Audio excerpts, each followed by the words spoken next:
रुक्मणी जी के साथ विवाह करके ठाकुर जी द्वारिका आ गए। एक सत्राजित यादव था, उसके पास सीमंतक मणि थी।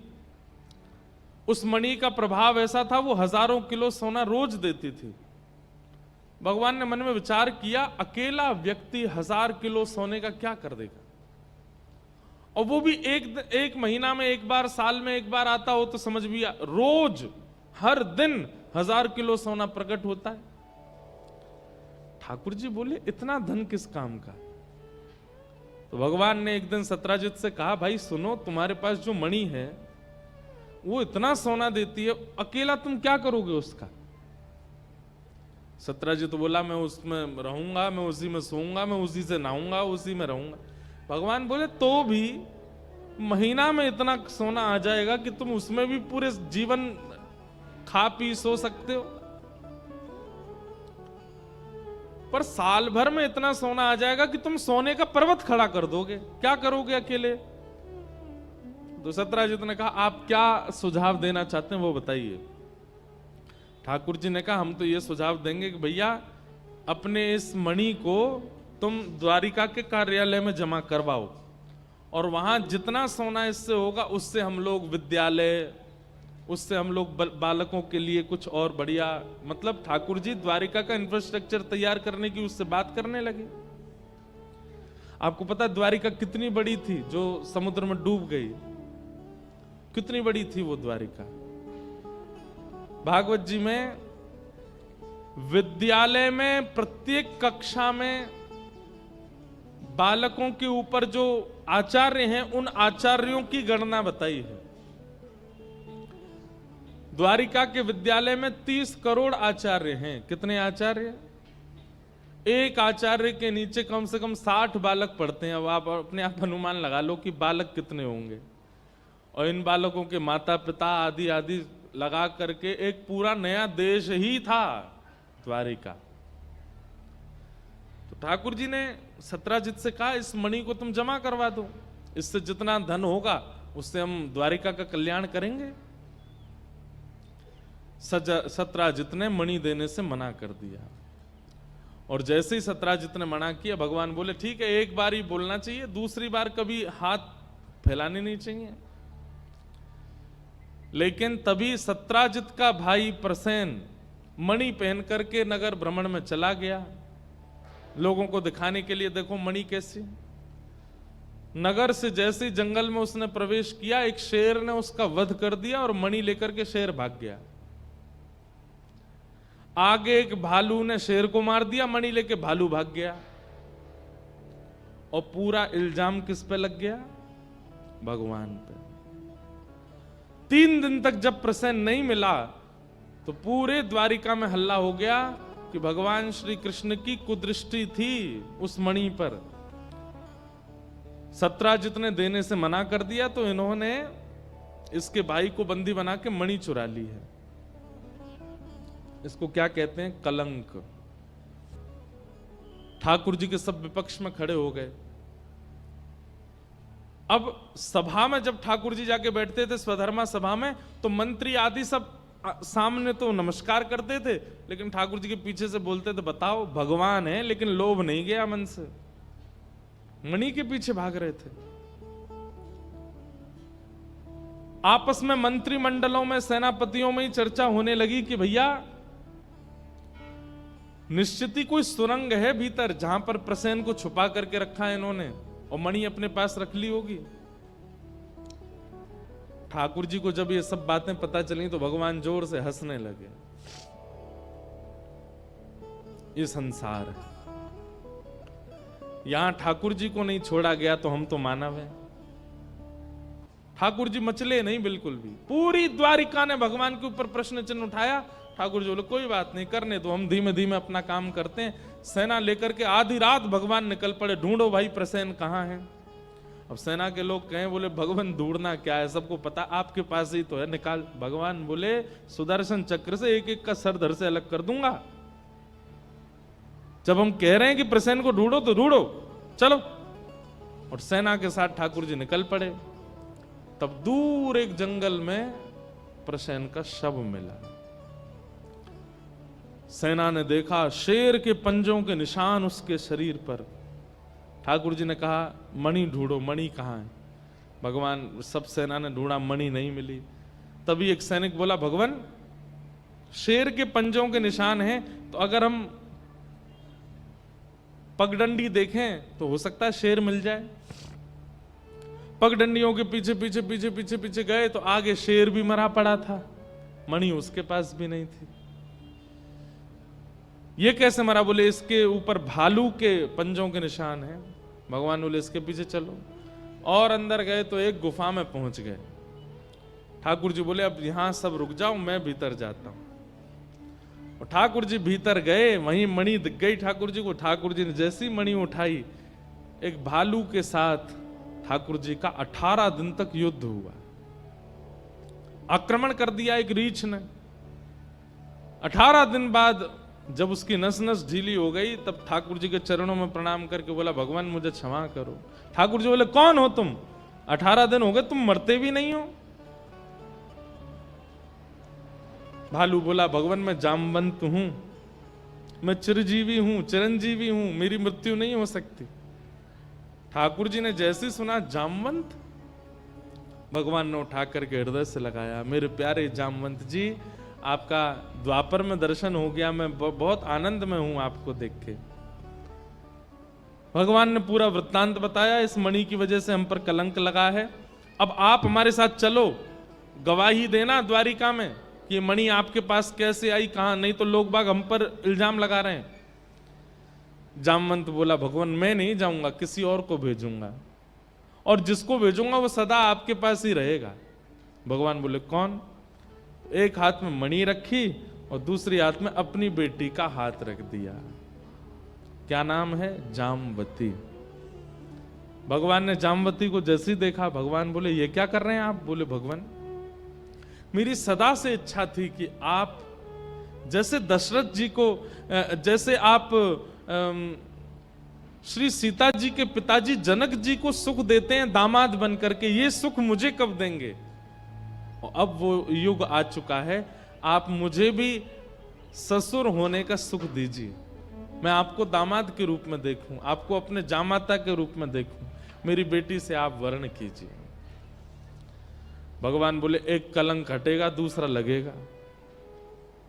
एक कलंक हटेगा हमारे ऊपर की मणि इनके पास नहीं थी, और दूसरा क्या लगेगा? बोले, इनको भालू की बेटी मिली थी ब्याह करने को, इंसान खत्म हो गए। कई जगह ऐसा वर्णन है कि जामवती जो थी ना, वो भी भालू जैसी थी। वो ठाकुर जी उसको देखें, ठाकुर जी पे घुर्रावे। भगवान बोले, अभी से घुर्रा रही है, तो इससे कैसे ब्याह करें हम?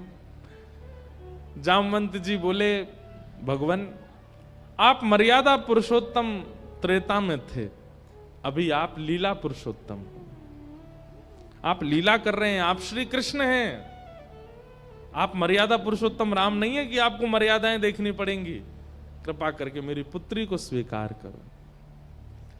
और भगवान ने दूसरा विवाह जामवती के साथ किया। बोलो जामवती रमण भगवान की जय। ठाकुर जी वापस आए, जामवंत जी ने आकर के गवाही दे दी। पूरी द्वारिका को पता चला कि भगवान के पास मणि नहीं थी। सब द्वारिका के लोग ठाकुर जी से क्षमा मांगने लगे। भगवान बोले, कभी भी किसी पर संशय करने से पहले 2 बार सोच लिया कीजिए, और एक बार किसी पर संशय करने से पहले उसके उपकारों का विचार किया कीजिए कि इसने हम पर कितने उपकार किए हैं। द्वारिका नगरी बनाई मैंने, आप सब लोग यहां रहते मेरी कृपा से हैं, सब लोग भोजन करते मेरी कृपा से हैं, और आप लोगों ने एक बार भी विचार नहीं किया संशय करने से पहले। द्वारिका के लोग बोले, भगवान हमें क्षमा कर दो। बोले, इसमें क्षमा की कोई बात नहीं, ये तो संसार का नियम है, ये तो मैं क्या, संसार का हर व्यक्ति अपने जीवन में एक बार ऐसी स्थिति का अनुभव करेगा।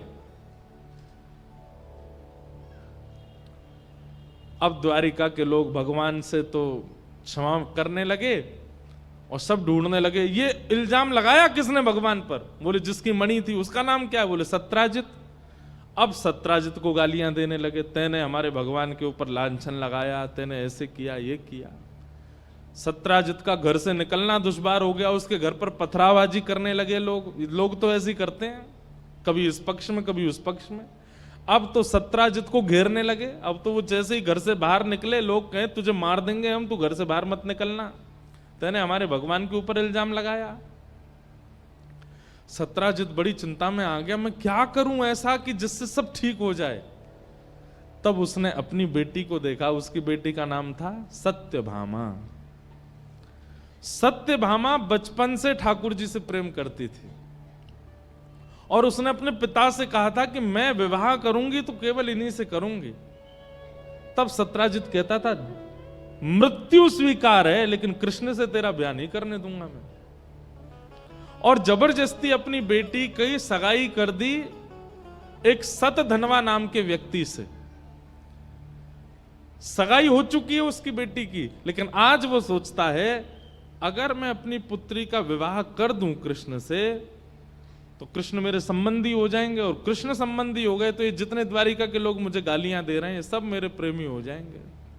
भाई जब मैं उनका ससुर बन जाऊंगा फिर क्यों गाली देंगे मुझे। इस लोभ में अपनी बेटी का ब्याह कर दिया भगवान से। और तीसरा ब्याह भगवान का हुआ सत्यभामा। दहेज में मणि लेकर के गया। भगवान बोले इसको दूर रखो मेरे से, इसके कारण इतना सब चक्र घूम गया, ये मणि चाहिए ही नहीं हमको। लेकिन एक लीला हो गई। क्या? भगवान का तीसरा ब्याह सत्यभामा से हुआ तो सत्यभामा के जो पुराने मंगेतर थे जिनसे इनका ब्याह होने वाला था, सतधनवा, वो तो ब्याह ही इसीलिए कर रहा था कि उसको मणि मिलेगी दहेज में। अब पता चला रात रात में ससुर जी ने मन बदल करके कृष्ण से ब्याह कर दिया। वो तो क्रोध में भर गया और उसको पता चला कि कृष्ण ने मणि ली भी नहीं है दहेज में। तो उसके मन में आया, बोले बेटी तो हाथ से गई, ब्याह तो हुआ नहीं मेरा, कम से कम मणि ले आऊं ससुर जी से। और वो आया, आकर के कहा कि आपने मेरे साथ बहुत गलत किया, पहले मेरी सगाई कर दी अपनी बेटी से और मुझे बिना बताए ब्याह कर दिया कहीं और। बोले अब क्या चाहते हो? बोले कि इसकी भरपाई होगी, अब मणि मुझे दो। बोले मणि तो नहीं दूंगा। इसी बात पर दोनों में लड़ाई हुई और सतधनवा ने सत्राजित यादव को, मतलब भगवान के तीसरे ससुर जी को, जान से मार दिया और मणि लेकर के भाग गया। मणि लेकर के भाग गया। अगले दिन ठाकुर जी अपनी स्वधर्मा सभा में बैठे थे। इतने में ही सत्यभामा रोती हुई आई। ठाकुर जी बोले क्या बात है, आप क्यों रो रही हैं? उसने बताया, बोले मेरे पिताजी को मेरे पूर्व मंगेतर ने मार दिया और मणि लेकर के वो भाग गया, मेरे पिता की मृत्यु हो गई। ठाकुर जी बहुत रोए, इतना रोए, इतना रोए, इतना रोए, इतना रोए। वो तो मुझसे बहुत प्रेम करते थे, वो तो मेरे बड़े हितैषी थे। केवल और केवल सत्यभामा के मन में अपना प्रेम स्थापित करने के लिए ठाकुर जी रोने लगे। ठाकुर जी बोले वो तो मुझसे बहुत प्रेम करते थे, मेरे ससुर जी कहां चले गए, बेचारे कहां होंगे अब। ऐसे रोवे उसकी गोदी में सर रख के। सत्यभामा कहे मुझे पता है आप मुझसे और मेरे पिता से बहुत प्रेम करते हैं। भगवान बोले बस मैं तुमको यही बताना चाहता हूं, मुझे बहुत पीड़ा हो रही है, ऐसा लग रहा है मेरे खुद के पिता चले गए क्या।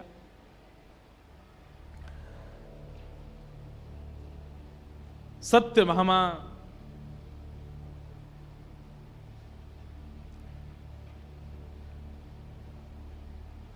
भगवान चाह रहे थे कि इसके मन में ये आ जाए कि नहीं ये मेरे पिता से बहुत प्रेम करते हैं।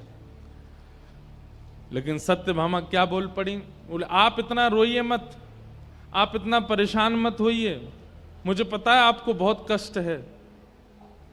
भगवान बोले देवी मैं क्या करूं? बोले अब इसका एक ही उपाय है। बोले क्या? सतधनवा को आप मारिए जाकर के, और वो जो मेरे पिता की मणि चुरा के भाग गया वो मणि ला करके मुझे दे दीजिए, अब पिता के बाद उस मणि पर अधिकार मेरा है। भगवान बोले मणि मेरा पीछा कब छोड़ेगी, ये मणि मेरे जीवन में ऐसी आई है, जब से आई है तब जा ही नहीं रही है। ठाकुर जी बोले अब इस मणि का क्या करें हम। सत्यभामा बोली आप अभी जाइए और उसको मार दीजिए, मार करके मणि लेके आइए मुझे दीजिए। भगवान बोले ठीक है जाता हूं मैं। ठाकुर जी बलराम जी के साथ गए। सतधनवा को पता चला कि भगवान आ रहे हैं और मणि मुझसे लेंगे और ये मुझे मार देंगे। तो भगवान के काका हैं श्री अक्रूर जी। ये अक्रूर जी वही हैं जो ठाकुर जी को मथुरा से लेके आए, वृंदावन से मथुरा लेके गए थे। अक्रूर जी जो थे वो सतधनवा के मित्र थे। तो सतधनवा ने अक्रूर जी को जाकर के कहा कि आप एक काम करिए, भगवान आ रहे हैं और अगर उनको मेरे पास मणि मिल गई तो वो मुझे मार देंगे, आप मणि आप रख लो, मैं कहीं और भाग जाता हूं। भगवान अक्रूर जी बोले ठीक है। और मणि रख करके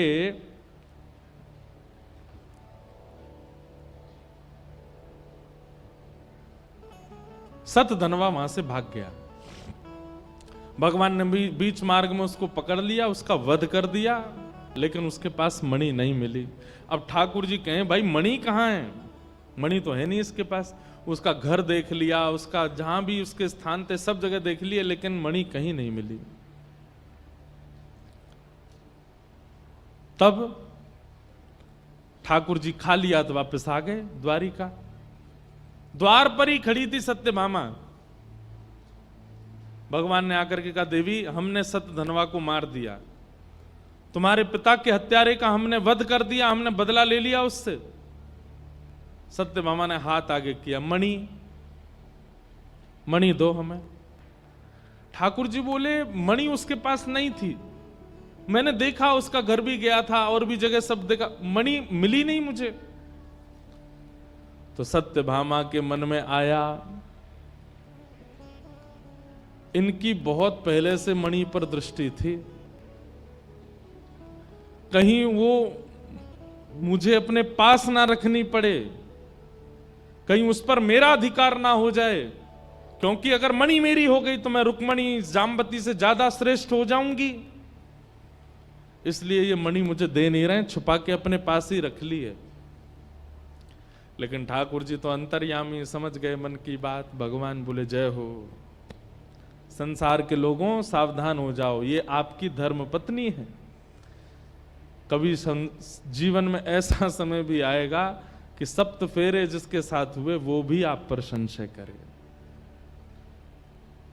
संशय तो बहुत बातों का होता है, पर ऐसी बात का होना जहां पर ठाकुर जी पर कलंक लगता हो। ठाकुर जी कहते हैं ऐसा संशय भी आप सबको देखना पड़ सकता है।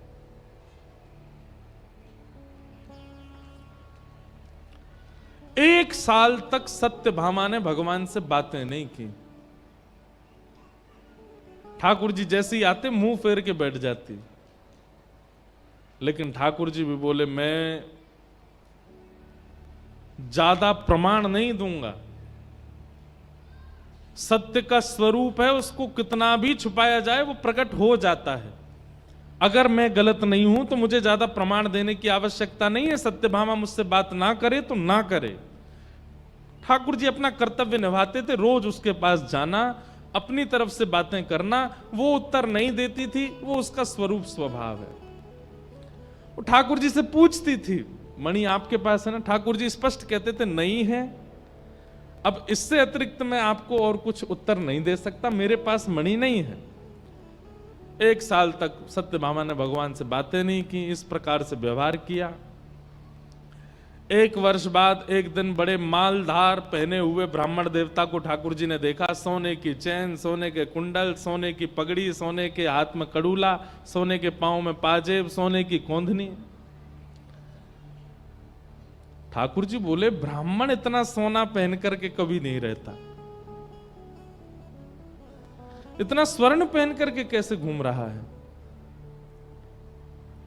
तभी ठाकुर जी बोले ए ब्राह्मण देवता इधर आओ, इतना सारा सोना कहां से आया आपके पास? बोले अरे क्या बताएं, आपकी द्वारिका में एक दानवीर हैं। कौन? अक्रूर जी। बोले वो सोने की थाली, सोने की चम्मच, सोने के गिलास, सोने की कटोरी, उसमें भोजन कराते हैं और पूरे सामान दक्षिणा में दे देते हैं, ले जाइए। भगवान बोले अक्रूर जी कुछ ज्यादा ही दान नहीं कर रहे, पूरी थाली का सेट दान कर देते हैं? बोला हाँ। समझ गए भगवान, बोले ये तो मणि की कृपा है। भगवान ने पत्र लिख करके अक्रूर जी से कहा, मणि आपके पास है, हमें पता है, पर आप आकर के द्वारिका में एक बार और गवाही दे दीजिए कि मणि आपके पास है, क्योंकि द्वारिका में कुछ लोगों को मुझ पर संशय है। अक्रूर जी महाराज आए और आकर के उन्होंने मणि सबको दिखा करके स्वीकार किया। तब सत्यभामा को बहुत खेद हुआ और भगवान से क्षमा मांगी। ठाकुर जी बोले ये संसार का नियम है, इसलिए सावधान हो जाइएगा सब लोग। गृहस्थ आश्रम में प्रवेश करने के बाद इन इन घटनाओं का, ऐसी ऐसी स्थितियों का अनुभव सबको करना पड़ सकता है।